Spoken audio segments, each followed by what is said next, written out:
नमस्कार, प्रबोधन दिशा न्यूज मध्ये आपले स्वागत। नव्या युगाची नवी दिशा देणारी प्रबोधन दिशा न्यूज।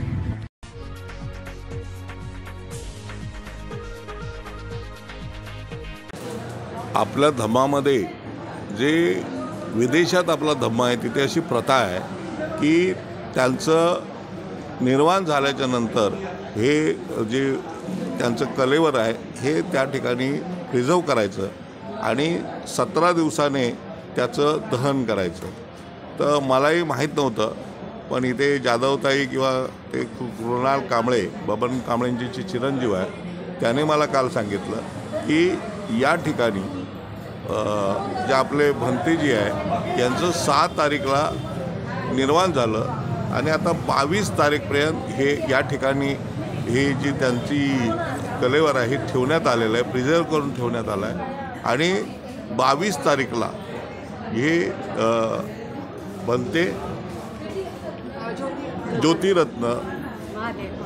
ज्योतिरत्न महातेरो हे भंते ब्रह्मदेशातले आहेत, ते या ठिकाणी आले होते आणि विशेषतः या ठिकाणी जो धम्म प्रचार आहे आणि प्रसार पण आहे तो त्यांनी या ठिकाणी केला आहे। या विहारामध्ये आणि या नवी मुंबई परिसरामध्ये त्यांचं कार्य हे अमर झालं आहे त्यांच्या या धम्मप्रचारामुळे। आणि मी या ठिकाणी आल्यानंतर मला कळलं की आम्ही 17 दिवस या ठिकाणी हे कलेवर ठेवलं आहे आणि 22 तारीखला त्यांना दहन केलं जाणार आहे आणि आत्ता त्याचं निर्वाण झालं आहे। दहन केल्यानंतर त्यांचं महापरिनिर्वाण होईल आणि म्हणून मी या ठिकाणी आलो, पाहिलं आणि मी जनतेला विनंती करीन की असं प्रथमच देशात नव्हे तर महाराष्ट्रामध्ये असं भंतेजी आजारी असताना या सर्व महिलांनी जवळजवळ 6 महिने त्यांना जे ICUमध्ये होते आणि त्या ठिकाणची सेवा विशेषतः महिलांनी या ठिकाणी केली। ते पूर्वी जे अंबानींचं रिलायन्स म्हणजे कोकिळाबेन जे आहे रुग्णालय त्या ठिकाणी त्यांची व्यवस्था केली होती। जवळजवळ 13.5 लाख खर्च यांनी धम्मदानातून उभा केला आणि तिथं दिलं। हे अंबानी मोठे आहेत, त्यांनी 1ही रुपयाचं कन्सेशन दिलं नाही आणि मग यांनी त्यांना नायर रुग्णालयामध्ये त्या ठिकाणी नेलं। तिथे मग उपचार चालू होते। त्या ठिकाणचे जे डीन आहेत ते मेडेकर साहेब, सुधीर मेडेकर यांच्या सगळ्या तेही आमचेच आहेत, तर त्यांनी त्या ठिकाणी त्यांची सगळी सोय सुविधा आणि कुठल्याही प्रकारचा एकही पैशाचा खर्च भंतेजींना त्या ठिकाणी किंवा आमच्या महिला मंडळाला, भंतेजी काम करत होते ते त्यांना कळलं होतं, म्हणून महिला मंडळाला 1ही रुपया लागणार नाही खर्चाचा। मी महाराष्ट्रातील सर्व जनतेला विनंती करीन की मी धम्म उपासक विजयभाई गिरकर आपल्याला सर्वांना निवेदन करतो की जे या ठिकाणी जे कार्य मला वाटतं भारतात आणि मुंबईत विशेषतः महाराष्ट्रात जी विदेशात प्रथा आहे ती प्रथमच या नवी मुंबईमध्ये या ठिकाणी केलेली आहे।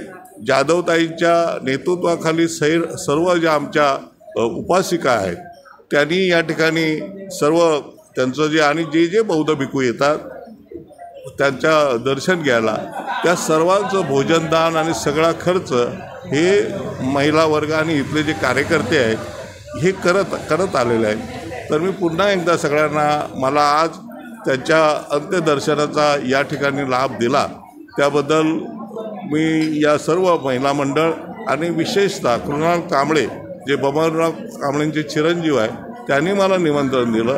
ते म्हणाले भाई तुम्ही या तिथे, आणि आता मी त्यांच्याबरोबरच इथे आलो। या ठिकाणी आल्यानंतर जो सगळं वातावरण पाहिलं ते धम्ममय होतं।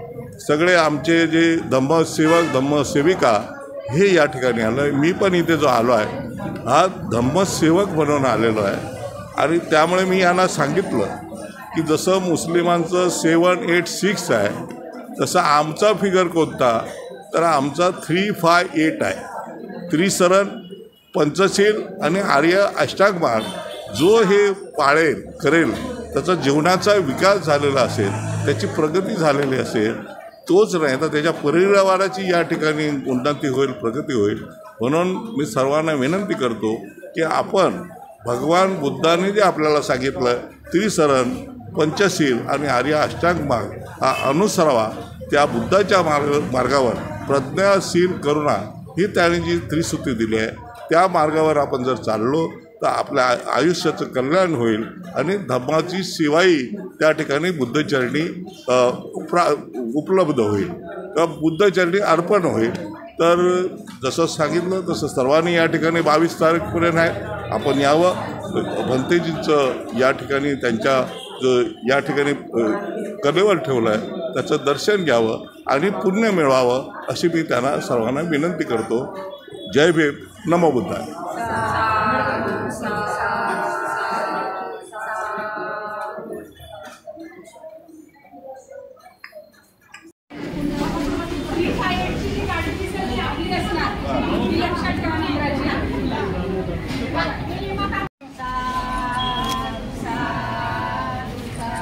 साधु साधु साधु.